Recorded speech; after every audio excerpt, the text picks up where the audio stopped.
घर का बंटवारा। अरे विनोद, तूने हलवाई को सारा सामान तो दे दिया है ना? अक्षय की शादी में कोई कमी नहीं रहनी चाहिए। आखिर सबसे छोटा भाई है तुम सबका। हाँ माँ, आप चिंता मत करो, मैं पूरा ध्यान रखूंगा। मंगल बेटा, तूने तो कहा था कि फूल का ऑर्डर दे दिया है, यहाँ तो फूल पहुँचे ही नहीं। अब क्या बहू की विदाई के बाद फूल आएंगे? माँ, मैंने अभी बात की है फूल वाले से, वो रास्ते में ही है। आप किशोर भैया से क्यों नहीं कहती कुछ करने को? किशोर पहले ही मेरे बताए काम कर रहा है। पास के सभी रिश्तेदारों और मोहल्ले वालों को कार्ड वही तो देकर आया था। रिसेप्शन के लिए हॉल भी उसी ने बुक किया था। टेंट कुर्सी वालों को भी तो वही देख रहा है। पर कई मोहल्ले वाले तो हमारे भरे पूरे परिवार से जलते भी हैं। उन्हें बुलाने की क्या जरूरत थी? बेटा, शादी ब्याह में तो बुलाना ही पड़ता है, नहीं तो लोग क्या कहेंगे।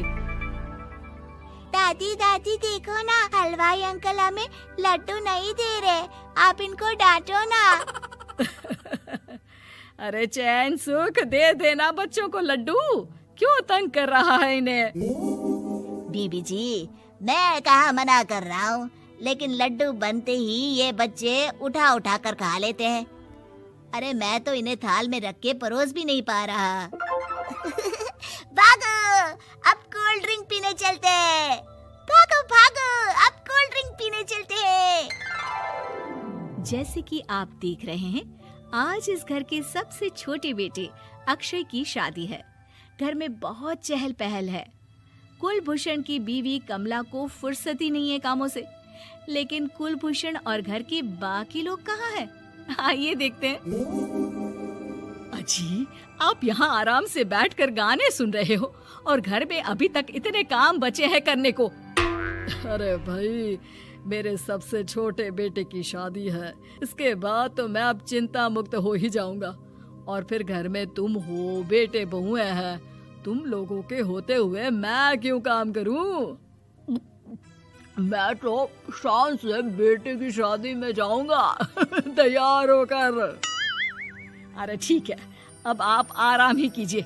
एक बार अभिषेक की बीवी आ जाए, फिर मैं भी आराम करूंगी और मेरी चारों बहुएं पूरे घर की जिम्मेदारियां संभाल लेगी। इतना कहकर कमला वापस अपने काम में लग जाती है। बेटा भी, तू अब तक तैयार नहीं हुआ? किससे बात कर रहा है फोन पर? तैयार कैसे हूँ? सैलून जाने से तो आपने मना किया है, क्योंकि मुझे हल्दी लग चुकी है। भाभीयों को देखो, सुबह से पार्लर में है।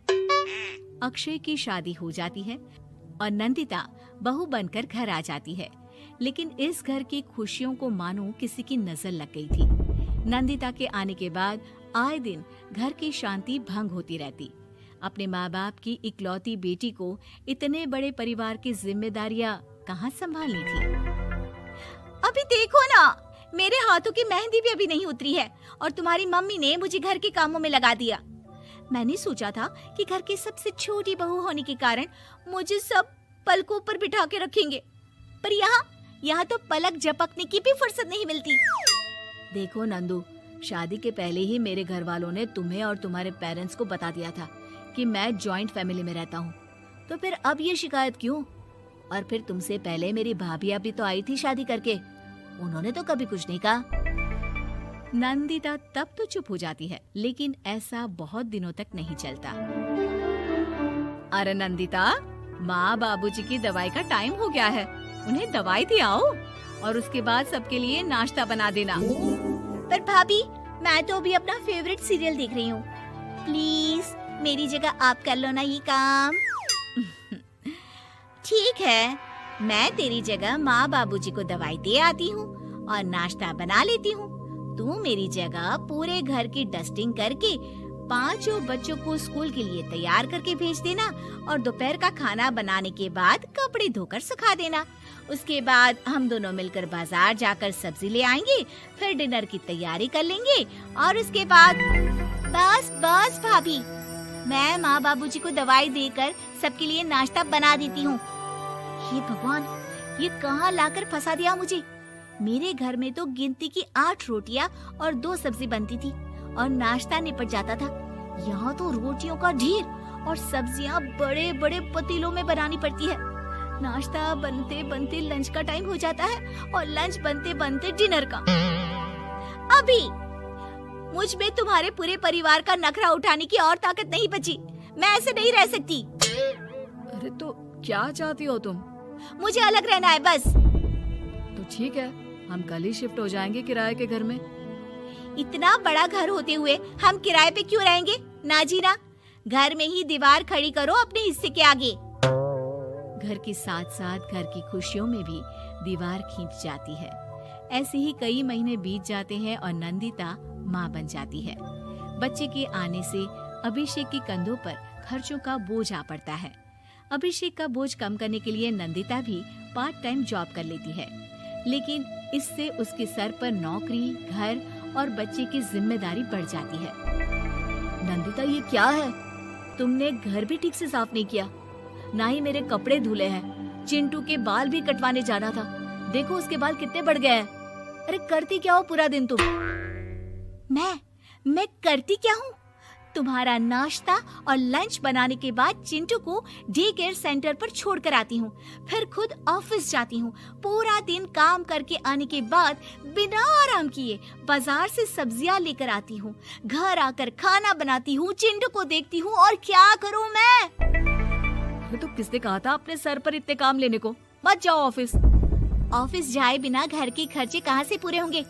चिंटू की डे केयर का खर्च, उसके लिए बेबी फूड का खर्च, प्रेस वाले का खर्च, ये सब तुम्हारी सैलरी से होता नहीं है। अगर परिवार से अलग नहीं होती तो इतनी मुसीबतें नहीं उठानी पड़ती तुम्हें। तुम्हें परिवार के साथ मिलकर काम करने में दिक्कत थी, लेकिन काम तो अब भी बहुत है तुम्हारे सर पर। चिंटू को भी डे केयर भेजने की जरूरत नहीं पड़ती। उसको गोद में खिलाने के लिए दादा दादी और घर के सभी बड़े होते। उसके साथ खेलने के लिए उसके भाई बहन भी होते। मेरे तीनों बड़े भाइयों के बच्चे भी बड़े हुए हैं, लेकिन बिना महंगा बेबी फूड खाए, क्योंकि मेरी माँ और भाभियाँ बहुत अच्छे से जानती है कि बच्चे को क्या खिलाना चाहिए। बिजली के बिल जैसे खर्चे भी सब मिलकर बांट लेते थे। लेकिन तुम्हें तो सबसे अलग रहने में ही मजा आता है, तो अब शिकायत क्यों करती हो? बस करो अभिषेक, बस करो। मैं मानती हूँ कि मैं गलत थी। मेरे एक गलत फैसले ने हमें बिल्कुल अकेला कर दिया है सबसे। एक घर में होते हुए भी हम बाकी परिवार से अजनबियों की तरह रह रहे हैं। अभिषेक और नंदिता की सारी बातें घर के बाकी लोगों को सुनाई दे रही थी। तभी कमला बोल पड़ती है। अरे नंदिता बहू, किसने कहा कि तुम अकेले हो? तुम्हारा इतना भरा पूरा परिवार है ना तुम्हारे साथ। हम तो बस ये चाहते थे कि तुम अपनी गलती समझ जाओ। अगर हम तुम्हें समझाते तो शायद तुम ना समझती, लेकिन अपनी गलती का एहसास तुम्हें खुद हो गया है, तो अब तुम समझ चुकी हो परिवार में एक साथ रहने का मोल क्या होता है। मम्मी जी, मुझे माफ कर दीजिए, अब ऐसा दोबारा कभी नहीं होगा। अरे माफी बाद में, पहले मेरा पोता जरा मेरी गोद में तो दे, और तू जाकर सबके लिए चाय बना ला। कहानी नीरू की है। पंजाब की नीरू की शादी दिल्ली के राहुल से होती है। दिल्ली कितना बड़ा शहर है ना, लेकिन आप लोगों का घर तो बहुत छोटा है। हमारे पंजाब में तो ये बड़े बड़े घर होते हैं कि मजा ही आ जाता है। कोई बात नहीं नीरू, मैं भी तुम्हारे लिए बहुत बड़ा मकान बनाऊंगा बहुत जल्दी। नीरू के पिता जहां पंजाब के जाने माने व्यापारी थे, वहीं उसका पति राहुल दिल्ली में एक सिंपल नौकरी करता था।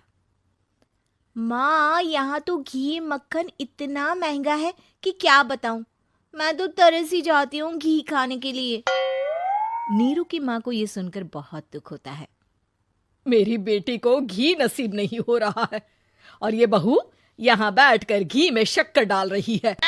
देख वनिता, मैं साफ कह रही हूँ, इससे घर में जितना घी आएगा उतना ही मेरी बेटी के घर दिल्ली भी जाएगा। अरे ये क्या बात होती माँ जी? बेटी का उतना ही करो जो अच्छा लगे। अब क्या मायके से घी और मक्खन तक की सप्लाई करोगी आप? हाँ, मेरी बेटी किसी चीज को तरसे मुझसे बर्दाश्त नहीं होता। अब क्या था, नीरू के मायके में 2 किलो घी आता तो 2 किलो दिल्ली जाता नीरू के पास। एक दिन, माँ, बड़ी गर्मी पड़ती है दिल्ली में। इस घर में तो एक ही एसी है, और वो भी ड्राइंग रूम में।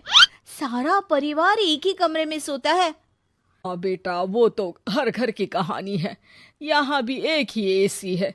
अरे बिल इतना आता है कि क्या बोलूं। तभी वहां राकेश आ जाता है।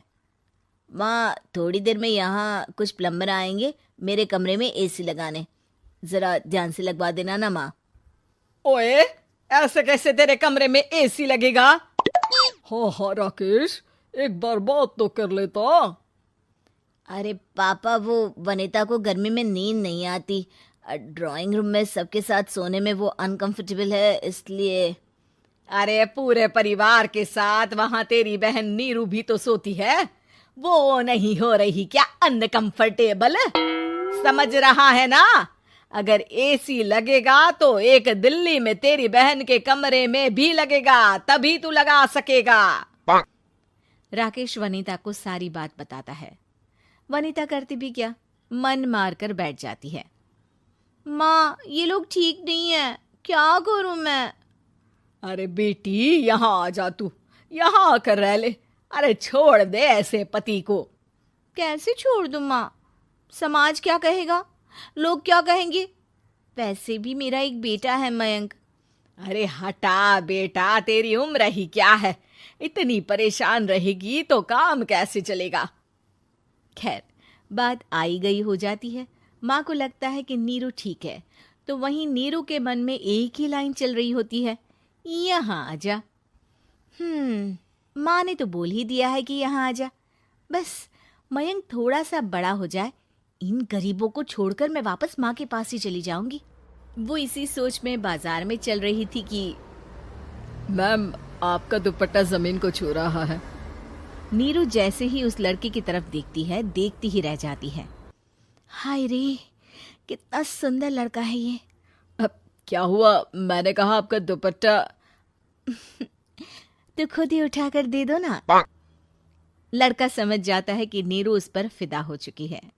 वो उससे उसका नंबर लेकर चला जाता है। अब क्या था, नीरू और रोहित में लगातार बातें होने लगती है।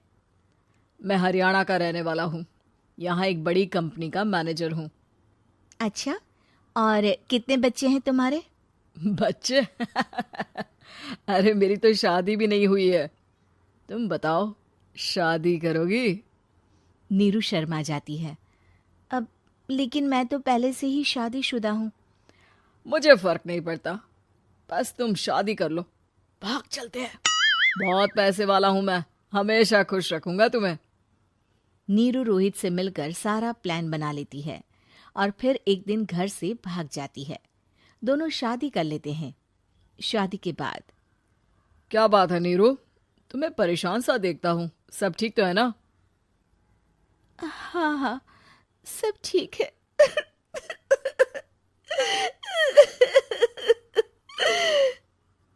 ये कहते कहते ही वो रोने लगती है। अरे क्या हो गया, रो क्यों रही हो? मैंने तुमसे एक बात छुपाई है और वही बात अब मुझे परेशान कर रही है। रोहित, मेरा एक बेटा भी है, उसका नाम मयंक है। क्या बात कर रही हो? ये तुमने मुझे पहले क्यों नहीं बताया? देखो नीरू, मेरी माँ को मैंने ये नहीं बताया है कि तुम शादीशुदा हो। बच्चा मैं मैनेज नहीं कर पाऊंगा। नीरू को समझ में नहीं आता कि वो क्या करे। तुम उस बच्चे को अपनी माँ को क्यों नहीं दे देती? नीरू चुपके से माँ को फोन करती है। माँ, क्या मयंक को तुम रख सकती हो? बेटा, मैं राकेश के साथ बात करती हूँ, आखिर घर का बेटा वही है, जो वो बोलेगा। वैसे भी बेटा, तूने जो किया है ना, उसके बाद से पूरा घर तेरी बुराई कर रहा है। मैं भी अब किसी से तेरे लिए लड़ नहीं सकती। राकेश बेटा, नीरू ने तो जो किया बहुत ही बुरा किया, लेकिन मैं सोच रही थी कि क्यों ना मयंक को हम यहाँ ले आए। तभी वनीता बोल पड़ती है। वाह जी, ऐसे कैसे यहाँ ले आए? यहाँ क्या भंडारा भरा है?